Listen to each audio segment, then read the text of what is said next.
Point दे रखे हैं इसमें, उसने कहा डिटरमाइनिंग एप्लीकेबल रिस्क वेट। अब यहाँ जो ये बात आती है रिस्क वेट कैसे निकालते हैं, तो रिस्क वेट का ऑलमोस्ट इनका एक स्टैंडर्ड है जो भी है, और उस रिस्क वेट को निकालने के लिए जो उनका स्टैंडर्ड तरीका है उसके रेट्स स्टैंडर्ड हैं, लेकिन कुछ और चीज़ें जो आपको जाननी जरूरी हैं। यहाँ पर बोलता है applicable risk wait depend on the type of exposure, यानी आप किस तरह का लोन बांट रहे हैं उस पर डिपेंड करेगा कितना रिस्क वेट ले। ठीक है, अब जैसे यहाँ एक बात आ रही है, क्या आ रही है, स्टैंडर्ड एसेट में जो कि इंडिपेंडेंट ऑफ रेटिंग वाले हैं, स्टैंडर्ड एसेट जो कि रेटिंग के बेस्ड वाले हैं, एनपीए तो एनपीए जो कि इंडिपेंडेंट ऑफ रेटिंग वाले हैं। तो ये एक तरह से ही हम कहेंगे कि जितने भी लोन्स होते हैं हर तरह के लोन्स का रेटिंग के अकॉर्डिंग या नॉन रेटिंग के अकॉर्डिंग रिस्क वेट अलग अलग होता है। अब यहाँ इन्होंने थोड़ा बोला हुआ है standard asset where risk weight assigned are independent rating include exposure. तो वहाँ बोला है कि जो भी इंडिपेंडेंट ऑफ रेटिंग, जिसमें रेटिंग से कोई मतलब नहीं है, कुछ भी लोन का रेटिंग हो, तो एक कॉमन सेंस की बात अगर आपको अप्लाई करनी है यहाँ पे, सेंट्रल बैंक जो भी गारंटी ले लेगा, चाहे वो आरबीआई हो, चाहे डीआईसीजीसी हो या सीजीटीएमसी, उसमें रिस्क वेट क्या करेंगे, जीरो। स्टेट गवर्नमेंट अगर ले लेगा तो उसमें आपका क्या है, इंक्लूडिंग ईसीजीसी। ईसीजीसी देखिए, ईसीजीसी को एजेंसी माना है, सरकार नहीं माना है। ईसीजीसी का रिस्क वेट होगा तो 20% ले लेंगे। ठीक है, ऐसे ही फॉरेन गवर्नमेंट को जो लोन दिए हुए हैं, फॉरेन गवर्नमेंट को, फॉरेन सोवरेन को जो दिया हुआ है, उनके लिए बोला हुआ है रिस्क वेट इज जीरो। ठीक है, कहां पर, where exposure denominated in domestic currency of foreign country made out of resources in the same currency raised in the jurisdiction of foreign currency. तो वो कह रहा है कि जिस कंट्री का लोन, जिस कंट्री को लोन दिया है, अगर उसी कंट्री की करेंसी में दिया है, वहां पर फॉरेन को भी जीरो रखेंगे।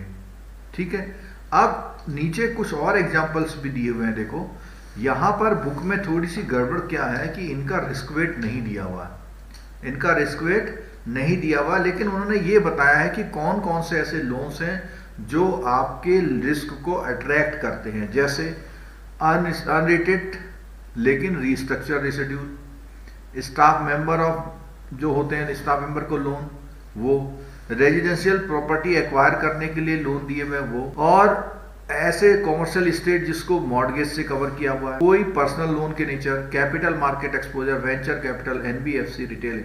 तो यहाँ पर बुक में थोड़ी सी मिसिंग ये है कि इनके रेट नहीं दिए हैं, लेकिन आपको एक आइटम वाइज क्या क्या चीजें होती हैं वो देखनी है। ऐसे ही वो स्टैंडर्ड एसेट जिन पे लोन दिए हुए हैं उनको देखना है। अच्छा, मुझे जो बताना था, सबसे बड़ा इंपॉर्टेंट चीज बतानी थी कि जब मैंने कल स्लाइड आपको दिखाई थी तो ये बताया था कि आपका जो लोन होगा वो लोन कई कैटेगरी में है। सबसे पहला जो न्यूमेरिकल हमने बुक से कवर किया था वो ये वाला था, देखिए येलो कलर वाला, जिसमें हमने सीसीएफ नाम का एक बहुत टेक्निकल वर्ड सीखा था। उसके बाद दूसरा मैंने आपको एक छोटी सी इकोनॉमिक टाइम्स की एक स्क्रीनशॉट दिखाई थी, जिसमें ये बोला था कि हाउसिंग लोन के लिए जो रिस्क वेट और एलटीवी रेशियो क्या है। मैंने बोला था इसमें से एक क्वेश्चन आपका पक्का आने वाला है। थर्ड नंबर पे मैंने ये वाले बताए थे जिसमें हमने सिक्योरिटी ली थी, ठीक है, जिसको हमने किस नाम से जाना था, हेयर कट नाम से जाना था। क्लियर हो गया? जो लास्ट वाला जो फॉरेक्स का वाला जिसमें करेंसी मिसमैच वाला था। अब एक चीज और लिखी थी मैंने, कहा भैया अगर अकाउंट आपका एनपीए हो, अगर आपका अकाउंट एनपीए हो तो एनपीए वाले अकाउंट में 3 कैटेगरी यहां दे रखी है। कल तक हमने जो भी पढ़ा वो सारा स्टैंडर्ड एसेट्स का पढ़ा। कौन से एसेट्स का पढ़ा? स्टैंडर्ड एसेट का पढ़ा। कल तक हमने जो भी पढ़ा वो स्टैंडर्ड एसेट का पढ़ा। अब बाय द वे अगर ऐसा हो जाए कि जिस लोन का आप क्रेडिट रिस्क निकाल रहे हैं और वो लोन निकल आए एनपीए, वो लोन कैसा निकल आए? एनपीए। अगर वो लोन एनपीए निकल आता है तो आप कैसे ट्रीट करेंगे, आज हम ये जानेंगे। ठीक है, चलिए। अच्छा, मुझे आप लोगों को आंसर ये देना है कि जो एनपीए अकाउंट होता है, आप एनपीए अकाउंट के लिए क्या क्या ट्रीटमेंट करते हैं। एक तो रिपोर्टिंग तो हो ही गया, जरा बताइए रिपोर्टिंग के साथ आप एनपीए अकाउंट के साथ क्या करते हैं? रिकवरी करते हैं, रिकवरी के जो एफर्ट्स करते हैं, और फाइनेंशियली क्या करते हैं? फाइनेंशियली क्या करते हैं? मैं आंसर दे देता हूं अगर आप नहीं देते हैं। चलो आप दीजिए, मैं थोड़ा सा जो है कुछ और बनाता हूं, बहुत बढ़िया तरह से समझाऊंगा, और हो सकता है इस पे भी आपका क्वेश्चन कल आ जाए।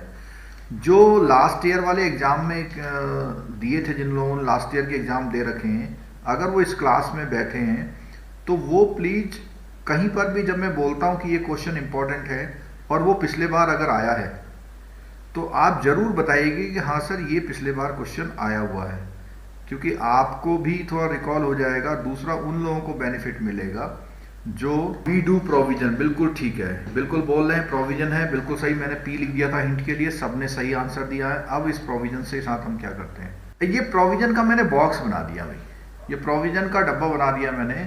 आप क्या करते हैं, प्रोविजन डालते चले जाते हैं, और provision in terms of amount करते हैं, इन टर्म्स ऑफ क्या करते हैं, अमाउंट, ठीक है।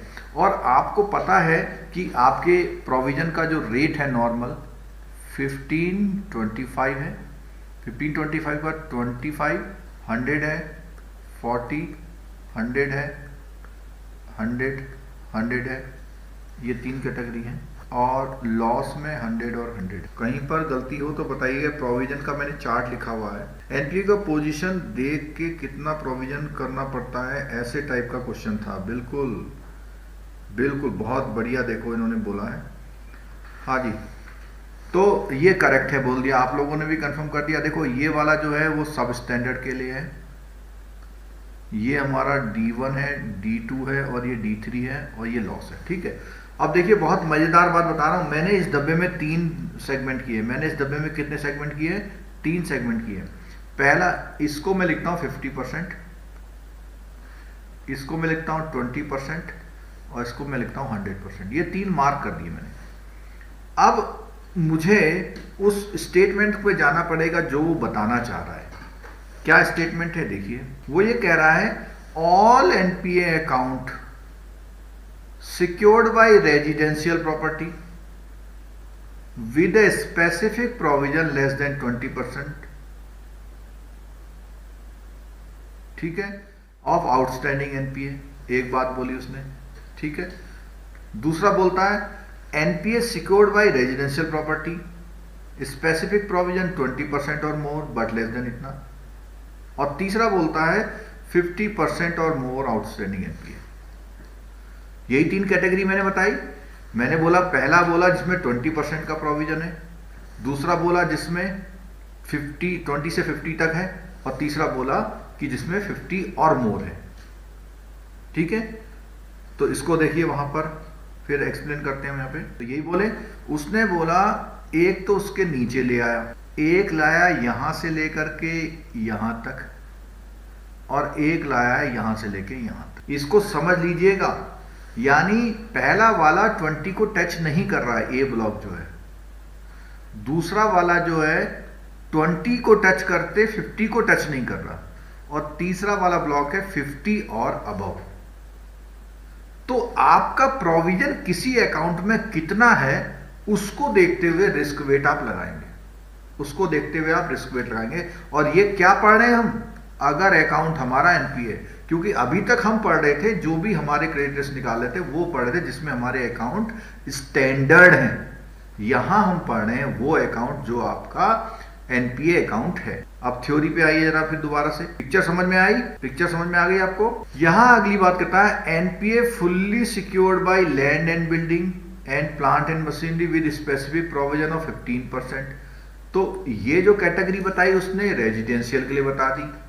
अब प्रोविजन एक उसने बोला क्या है, मोर आउटस्टैंडिंग एनपीए, वो ये कह रहा है ऐसा वाला जो किससे है, लैंड बिल्डिंग से है। अगला केस बताया NPA not covered above specific provision less than 20 outstanding NPA. दूसरा फिर बताया, यानी 20 से 50 वाले 2 कैटेगरी हैं, 20 वाले भी 2 कैटेगरी हैं, और 50 और अबव वाले भी 2 कैटेगरी। बोलो, ये जो कैटेगरी है इन कैटेगरी के हिसाब से प्रोविजन करना है, इन कैटेगरी के हिसाब से प्रोविजन आपको करना है। तो आपको क्वेश्चन में ये देखना पड़ेगा उस पर कितना प्रोविजन है, और उस प्रोविजन के हिसाब से आपको क्या करना पड़ेगा, उस पर वो लगाना पड़ेगा रिस्क वेट। और मैं रिस्क वेट बता देता हूँ, 50, 100, 150 है। रिस्क वेट क्या है, 50, 100 और 150, 50, 100 एंड। तो ऐसा कोई अकाउंट जिसमें प्रोविजन इस कैटेगरी का है, तो उसमें आप जरा बताइए कितने परसेंट। मैं 3 ऑप्शन लिख रहा हूँ, 50%, 100%, 150%, और मैं लिख रहा हूँ रिस्क वेट। रिस्क वेट जरा बताइए, ये 50% कौन से कॉलम में आएगा, 100% कौन से कॉलम में आएगा, 100 और 150%। रिस्क वेट, रिस्क वेट समझते हैं? हाँ, अर्पित चौहान जी ने आंसर दिया 150, 100 और 50। प्रोविजन क्या होता है, क्यों करते हैं? देखिए, प्रोविजन होता है आपको होने वाला जो आपका खाता खराब हो गया, तो आपको लगता है भैया ये तो खराब होने वाला है, अब इसके लिए पैसे जुटाने शुरू कर दो। तो इस साल का जो प्रॉफिट होता है उसमें से कुछ पैसा उस पर्टिकुलर लोन अकाउंट के लिए मानते हुए अपने प्रॉफिट से हटा करके एक अलग सी बास्केट में रख लेते हैं, एक अलग सी बास्केट में रख लेते हैं, यानी उस साल का उतना प्रॉफिट आपका कम डिक्लेयर होता है। मोहम्मद जी ने बोला कि उल्टा नहीं, उल्टा का मतलब है अगर आप ऐसा करें तो ठीक है। देखो 50% रिस्क वेट यहां पर, 100% यहां पर है और 150% यहां पे है। अब मैं इसको प्रैक्टिकली समझा रहा हूं, इस प्रैक्टिकल समझा रहा हूं, जरा बताना आप लोग। एक लोन है जो एनपीए है, उसका अमाउंट 20 लाख है, ठीक है, और इसकी कैटेगरी D1 है। जरा बताइए इस पे रिस्क वेट कितना लगेगा। ये एक्सरसाइज करिए, वहां आ जाएगी, फिर आप कहेंगे पता नहीं कहां से आ जाएगा। हाँ जी, तो इसमें आंसर आप लोगों को आया, ये रिस्क वेट है, D1 कैटेगरी में है। आप लोगों ने ये नहीं पूछा कि ये सिक्योर्ड है या अनसिक्योर्ड है, आपने ये नहीं पूछा सिक्योर्ड है या अनसिक्योर्ड है। मैं बता देता हूं कि सिक्योर्ड है। चलो, तो सिक्योर्ड होगा तो 25% का प्रोविजन होगा, आपको पता है। और अगर 25% प्रोविजन होगा इसमें, तो यहां कौन सी कैटेगरी में आएगा, ये बी ब्लॉक में आएगा। कहां आएगा, बी ब्लॉक में आएगा। और बी ब्लॉक में 100% रिस्क वेट, तो हम लोग बोलेंगे ये कहां पे आएगा, बी ब्लॉक में आएगा, बी ब्लॉक में आएगा। और बी ब्लॉक में आए तो 100% रिस्क वेट होगा, यानी 20 का 100%, यानी कि आपको कितना इसमें बेसिल वो रखनी पड़ेगी, कितनी कैपिटल रखनी पड़ेगी, 100 लाख। क्या कुछ समझ में आ रहा है जो मैं बता रहा हूं? नॉर्मल और एक्सेलरेटेड, देखो नॉर्मल एक्सेलरेटेड के भी बता दो। आप लोग मेरे पूरे डिटेल लेक्चर सुनते नहीं है, जब हमने एनपीए का लेक्चर लिया था सब बताया था। क्रिलिक के अकॉर्डिंग एक्सेलरेटेड जो प्रोविजंस होते हैं, क्रिलिक के अकॉर्डिंग जो एक्सेलरेटेड प्रोविजंस होते हैं उसमें 5 करोड़ और उससे ऊपर के एडवांस लिए जाते हैं। वो भी वो एडवांस लिए जाते हैं जिनकी SMA 012 की रिपोर्टिंग आपने नहीं करी है। 20 लाख प्रोविजन होगी ना सर? हाँ बिल्कुल ठीक है, 100% होगा। Secure 25, unsecure 100%।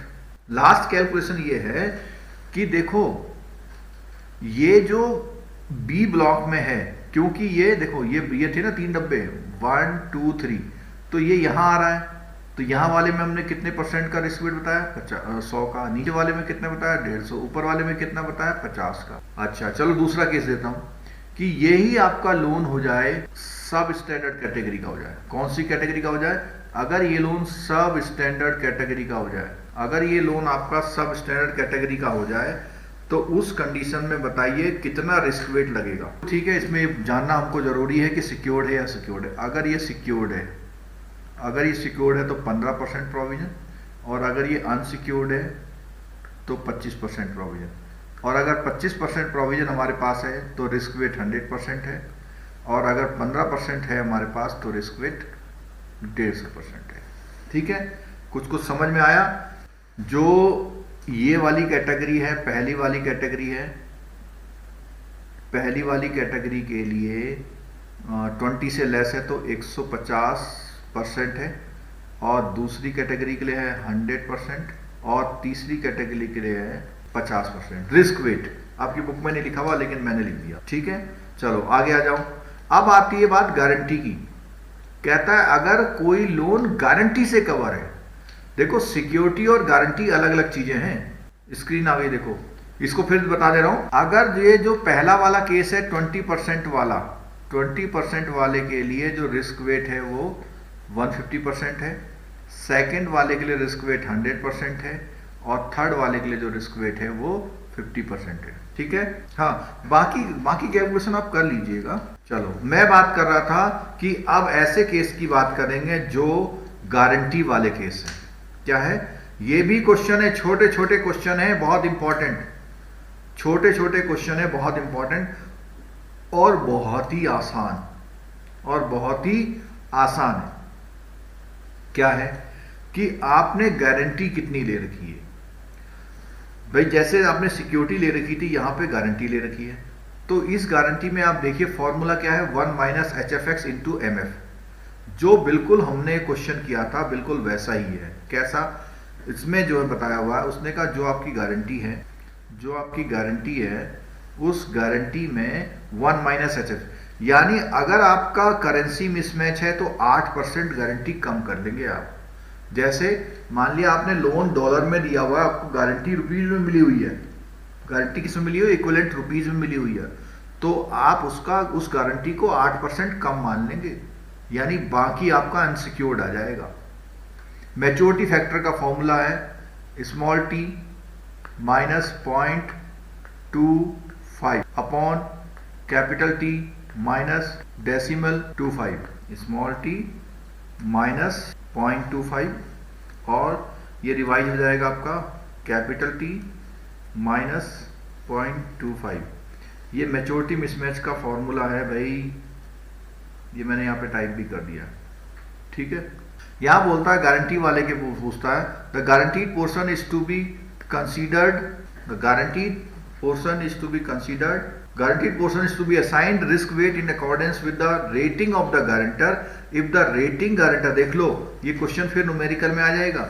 अगर गारंटर की रेटिंग AAA है तो आप कितना रिस्क वेट करेंगे? 20%, और अगर उससे नीचे कहीं जा रहा है वो, तो आप कितना करेंगे? 30%। ठीक है, चलो और आगे देखते हैं। अब यहां बोला उसने कंसोलिडेशन ऑफ ऑल एक्सपोजर, तो जितना अभी तक हमने पढ़ा वो कहता है कि इसको आप इस तरह से जब जोड़ लेंगे पूरा तो वो आपका बनेगा। और ये सारी चीजें हमने पीछे बात कर ली है, फंड वेट्स की बात कर ली, आउटस्टैंडिंग की बात कर ली, अनड्रॉन पोर्शन की बात कर ली, नॉन फंड बेस्ड की बात कर ली, डिपॉजिट अंडर लियन की बात कर ली, फाइनेंशियल कोलेटरल की बात कर ली, गारंटी की बात कर ली। ठीक है, सारी बातें कर ली, और सारी बातों को जब जोड़ देंगे तो हमारा हर तरह का लोन्स का पूरा क्रेडिट रिस्क वेटेज आ जाएगा। ठीक है, क्लियर हो गया? डिनोमिनेटर बिग होना चाहिए तभी लगेगा, बिल्कुल सही कह रहे हैं आप। 20 लाख का प्रोविजन 100 लाख थोड़ी, 100% कह रहे हैं अजय नवल जी। हाँ, वो मैंने शशि शेखर जी कर दिया, D1 में अनसिक्योर्ड 100% कर दिया मैंने। ठीक, आगे बढ़े। चलो, एक क्वेश्चन कई बार ये वाला आया जो आपकी स्क्रीन पर है, इसमें बहुत इंपॉर्टेंट बात है, जरा ध्यान से सुनिएगा। कई लोग क्या है पुरानी बुकों से पढ़ रहे हैं तो वो कंफ्यूज हो रहे हैं, अभी आपको मैं क्लियर कर देता हूं कि क्या चीज है। करें, यहां देखिएगा, जो हमारा बेसिल है, बेसिल के अकॉर्डिंग 8% है और RBI के अकॉर्डिंग 9% है। ठीक है, ये 9% वाला फॉर्मूला लिखा हूं, ध्यान से देखिएगा। 9% of RWA is equal to required capital. ठीक है, और ये जो कैपिटल रिक्वायर्ड होती है वो किसके लिए? क्रेडिट रिस्क के लिए भी ऐसे ही निकाली जाती है, मार्केट रिस्क के लिए भी ऐसे निकाली जाती है, और हमारी ऑपरेशन रिस्क के लिए भी ऐसे निकाली जाती है। अभी तक हम सारा जो जितना हमने पढ़ा कल से आज तक, कल लेक्चर और आज के लेक्चर में हमने वो क्रेडिट रिस्क पढ़ा। क्या पढ़ा? क्रेडिट रिस्क पढ़ा। मार्केट रिस्क और ऑपरेशन रिस्क का भी हमने नहीं पढ़ा, लेकिन उसका यूज समझ लीजिए। मार्केट रिस्क में जो RWA है वो नहीं निकल पाता है। मार्केट रिस्क में जो RWA है वो नहीं निकल पाता। क्यों नहीं निकल पाता? क्योंकि मार्केट रिस्क में लोन की बात ही नहीं होती है। मार्केट रिस्क में लोन की बात ही नहीं होती है, इसलिए वो नहीं निकल पाता। फिर कैसे होगा? तो इसका एक तरीका समझ लिए इस क्वेश्चन को। थैंक यू DS सोना जी। हाँ, यही बता रहे हैं विनय गुप्ता जी, जो आपका मन में सवाल है वो हमारे दिमाग में सवाल है। जो आपके मन में कंफ्यूजन है या सोच सीखना चाहते हैं वो मेरे दिमाग में है कि मैं सिखाना चाहता हूँ। कृष्णा लखानी जी, 2 दिन बाद तो पेपर है, कब तक वीडियो रखें?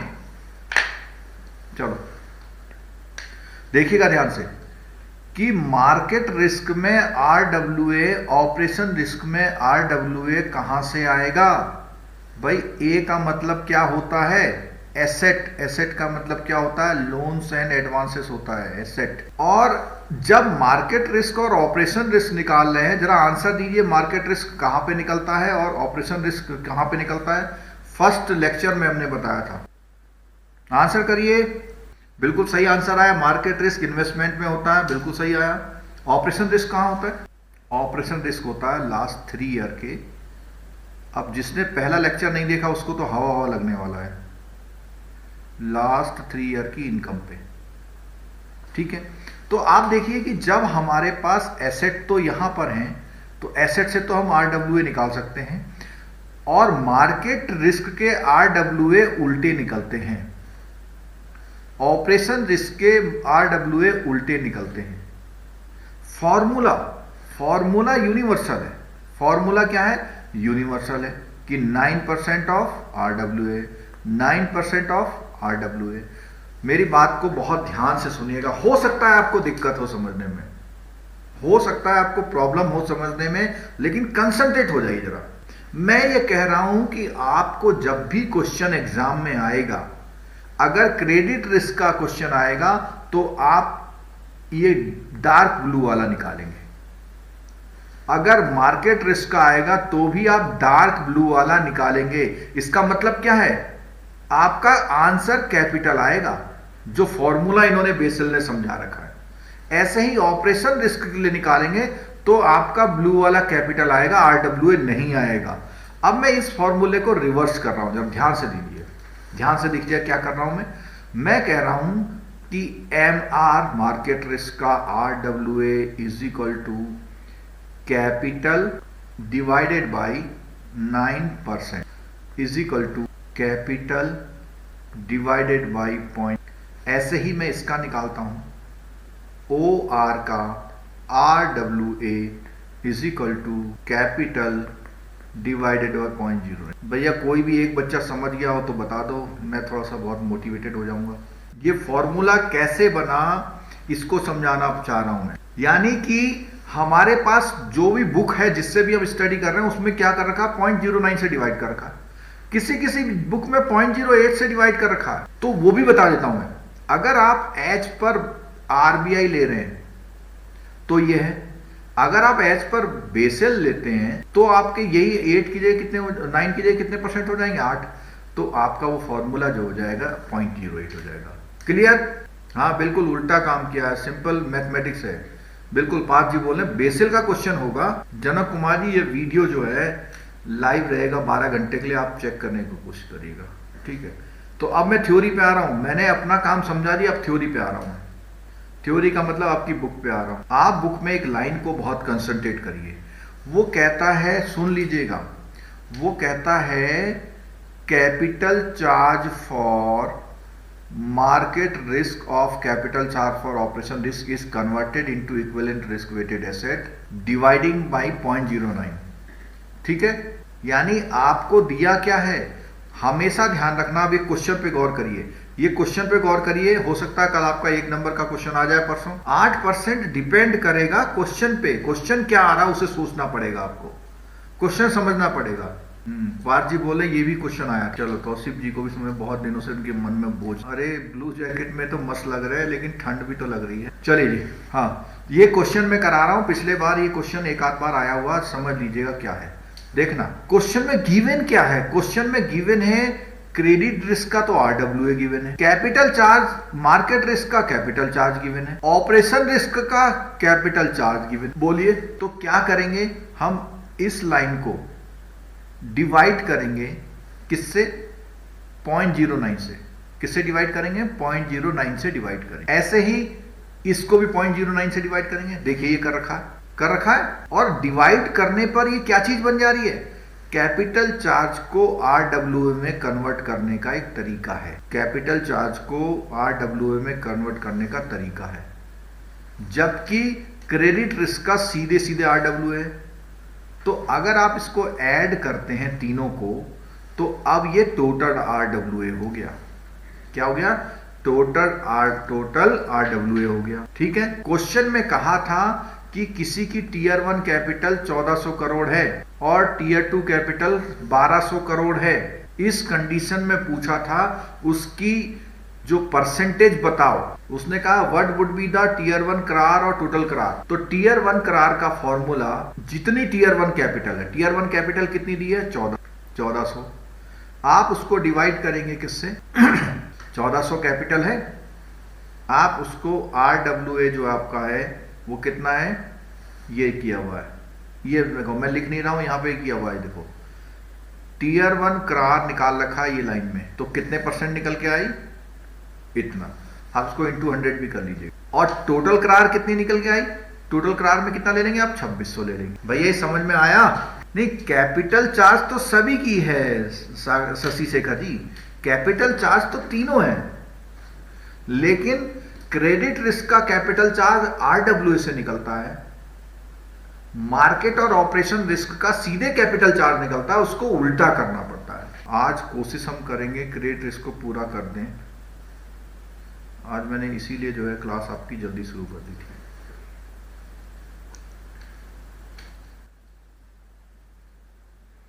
चलिए, पेज नंबर आप आ जाइए, पेज नंबर 228 पे आइए जरा। पेज नंबर 228 पर आइए।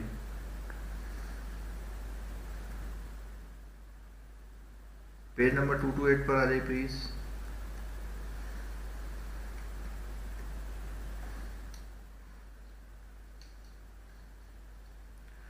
पास होने का एक तरीका और है, जो मैं पढ़ा रहा हूं उनके टॉपिकों के बीच में जो भी पेज मैं छोड़ दे रहा हूं टाइम के कंस्टेंट की वजह से, प्लीज आप उनकी थ्योरी पढ़ लीजिएगा, मजा आएगा पेपर देने में आपको। क्रेडिट रिस्क में कभी भी कैपिटल चार्ज वैसे देगा नहीं, अगर देगा तो आप रिवर्स कर लेना भाई। बिल्कुल रुपेश जी, 45 नंबर नहीं 50 नंबर आएंगे। गौरव जी, नई बुक ले लीजिए। अच्छा, आप लोग इतना CIB करने चाहते हैं और हम अपने इतने रिसोर्सेस लगा के आपको कुछ बता रहे हैं। आप लोग कोर्स खरीदना, YouTube की मेंबरशिप लेना, या बिल्कुल छोटा सा प्राइस करने के बाद हम कोर्स को प्रोवाइड करते हैं, क्यों नहीं लेते भाई? आपने वो HR की थ्योरी पढ़ी, मोटिवेशनल थ्योरी, तो थोड़ा हमारे को भी सोचो। आपको मैं बताऊं आपको कि हमारे जो ऑफिस का इंफ्रास्ट्रक्चर का खर्चा है वो 2 लाख रुपए महीना है। 2 लाख रुपीस महीना खर्चा है हमारा, चाहे आपका एग्जाम हो या ना हो, क्योंकि हम टीम में काम करते हैं, हम इंडिविजुअल चैनल नहीं हैं। आपने देखा होगा जोशी सर के और स्नेहा मैम के, अंकित सर के वीडियोस हैं, हम हैं, टीम लगी है, एडिट का काम होता है, बहुत सारा काम होता है। ठीक है, चलो शुरू करें, कुछ बातें हो जाए मीठी मीठी। Capital charge for credit risk जो अभी हम चर्चा कर रहे थे, अब उसका थ्योरेटिकल एस्पेक्ट है और इंपॉर्टेंट है, मैं बता रहा हूं आपको। कल हमने ये बताया था कि इतने तरह के जो बिजनेसेस होते हैं, उन सब बिजनेसेस पे हमारा क्रेडिट रिस्क अप्लाई होता है। और जो भी क्रेडिट रेटिंग एजेंसी है उस पर भी डिपेंड करता है कि वो रेटिंग एजेंसी ने क्या दिया। उसने बोला RBI has undertaken the detailed process of identifying the eligible credit rating agencies whose rating may be used by banker assigning risk weight for credit. अच्छा, एक बात और ध्यान रखना है, मान ले सिंपल सा वो क्वेश्चन पूछ ले कि जितनी भी इंडिया में क्रेडिट रेटिंग एजेंसी है उनको कौन अप्रूव करता है, तो आप बोलेंगे अगर ये बात करता है इसकी किसकी फॉर द बेसिल बात करता, तो आप बिल्कुल बोलेंगे RBI ने रेटिंग एजेंसीज की रेटिंग को अप्रूव किया हुआ है। In line with the provision of the revise framework where the facility provided by the bank possesses rating assigned by an eligible credit rating agency, the risk weight of claim will be based on the rating। यानी जो आपका exposure है वो किसी rating agency ने अगर उसको rate कर दिया तो आप रिस्क वेट इसके अकॉर्डिंग लगाएंगे। ठीक है, in accordance with the principle laid down revise the RBI decided the bank में use the rating following domestic credit rating agency for the purpose of risk weighting their claims falling under corporate exposure for capital adequacy purpose. अब देखना जरा है, वो कहता है ऐसे claims, ध्यान रखना लोन और यहां पर थोड़ा क्लेम्स थोड़ा सा फर्क है। एक तो प्योर लोन हो गया, एक है कि आपका कहीं से कुछ पैसा आना है, मान लिया आपने उनकी सिक्योरिटी ले रखी है, वहां डेट उनके डेट में वो कर रखा है, तो ऐसी कंडीशन में क्या होगा, कहता है ये रेटिंग एजेंसी है। कई बार एक सिंपल क्वेश्चन है इनमें से कौन सी नहीं है, ब्रिकवर्क रेटिंग है India, credit analysis and research limited है, ठीक है, और क्या है, क्रिसिल है, इकरा है, India rating and research India private limited है, ठीक है, समेरा है, एसएमई रेटिंग एजेंसी बोलते हैं, इन्फॉर्मेरिक्स है, ठीक है, ये बिल्कुल लेटेस्ट है। अगर क्वेश्चन आ जाए तो ये भी रेटिंग एजेंसीज हैं जो इंडिया में काम कर रही हैं, ठीक है। अब उसने बोला है आरबीआई डिसाइडेड द बैंक में use the rating of the following international, ये तीनों कौन सी इंटरनेशनल है, ठीक है। और जो क्रिसिल है, वो क्रिसिल जो है वो स्टैंडर्ड बोर्ड की इंडियन ब्रांच है, ठीक है।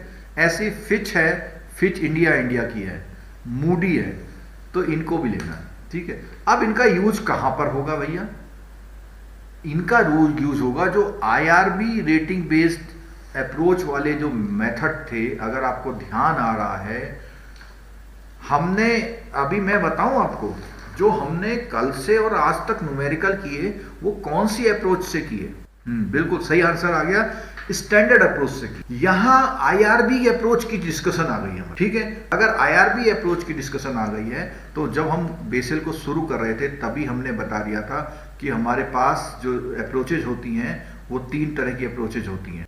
222 पेज पे देखिए, हम अभी किसको लेके चल रहे हैं, क्रेडिट रिस्क को, जिसका हमने अभी तक ये खत्म किया है। अब वो आईआरबी अप्रोच के बारे में डिस्कशन चल रहा है, क्योंकि रेटिंग के बारे में चल रहा है। किसके बारे में चल रहा है, रेटिंग के बारे में चल रहा है, 222 पेज पे दिया हुआ है, ठीक है, ठीक है।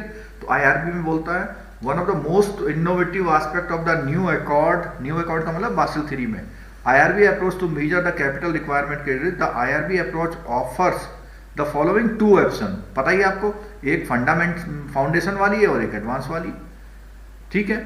और आईआरबी जो अप्रोच है वो स्टैंडर्डाइज अप्रोच से थोड़ा सा डिफर करती है,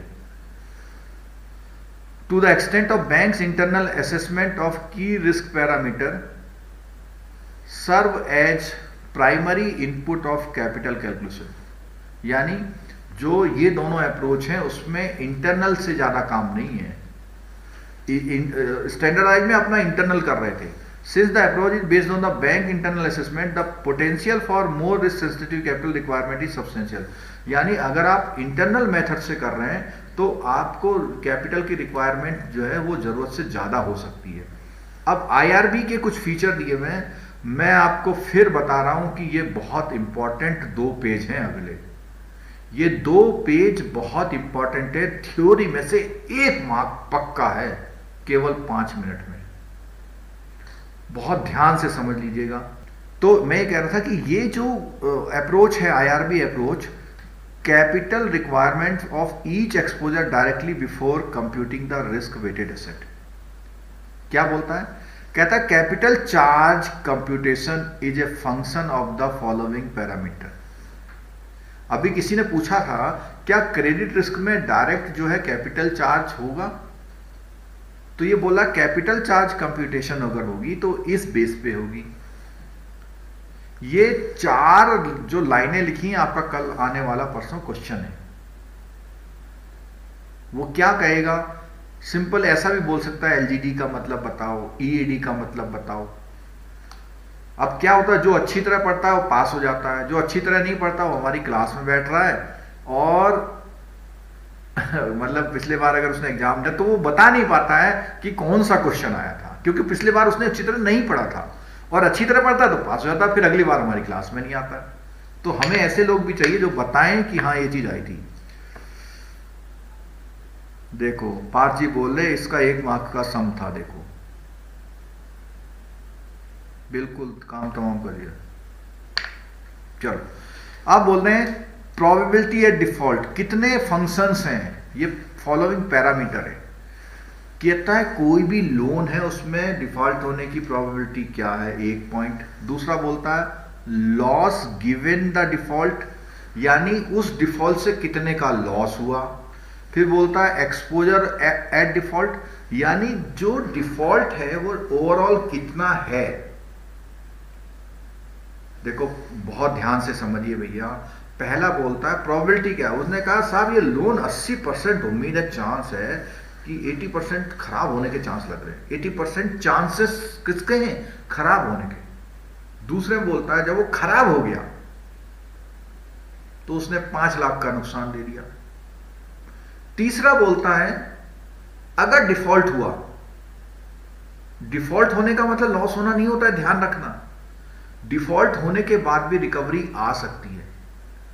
तो कोई लोन आपका खराब होता है तो पता लगा 15 लाख का लोन खराब हुआ, अभी लॉस नहीं हुआ आपको, तो आप बोलेंगे 15 लाख का एक्सपोजर एट डिफॉल्ट है। ठीक है। और मैच्योरिटी, ये इतने पैरामीटर पे बात करता है। ठीक है। अब इसी चीज को जो है मैं थोड़ा सा और एलोबरेट कर देता हूं। Risk weighted asset are derived from the capital charge computation.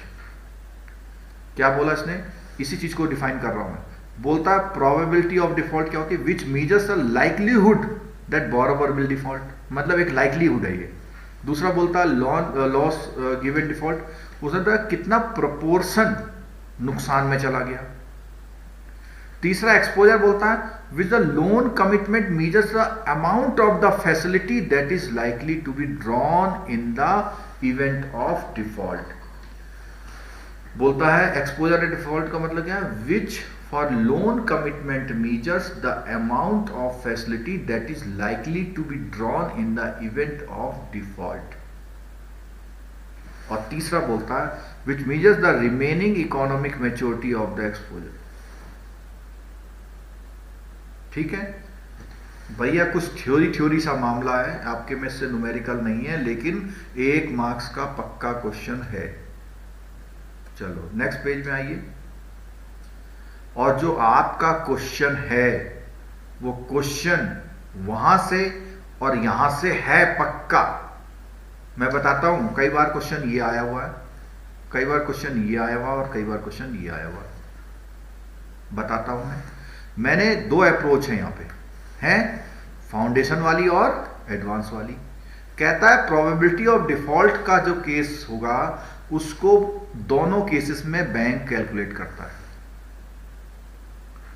LGD में क्या होता है, उसमें सुपरवाइजर करता है। सुपरवाइजर से मतलब होता है आपके ऑफिसर्स, और बैंक से मतलब है एज ए होल बैंक।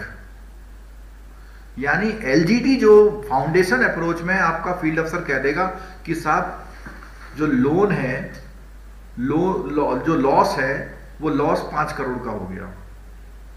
लेकिन एडवांस में बैंक यानी बैंक के ऊपर सीनियर वो लोग बताएंगे आपको। और एक्सपोजर एट डिफॉल्ट का भी फाउंडेशन अप्रोच में ये करता है सुपरवाइजर, और इसमें बैंक करता है।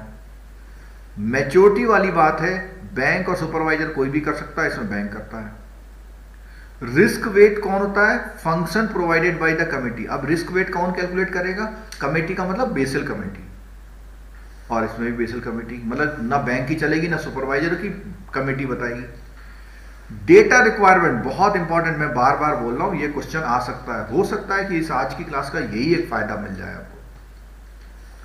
कहता है कि अगर आप फाउंडेशन अप्रोच यूज कर रहे हैं तो आपके पास पिछले 5 साल के प्रोबेबिलिटी ऑफ डिफॉल्ट के डेटा होने चाहिए, जिस 5 साल के डेटा से आप एस्टिमेशन करेंगे।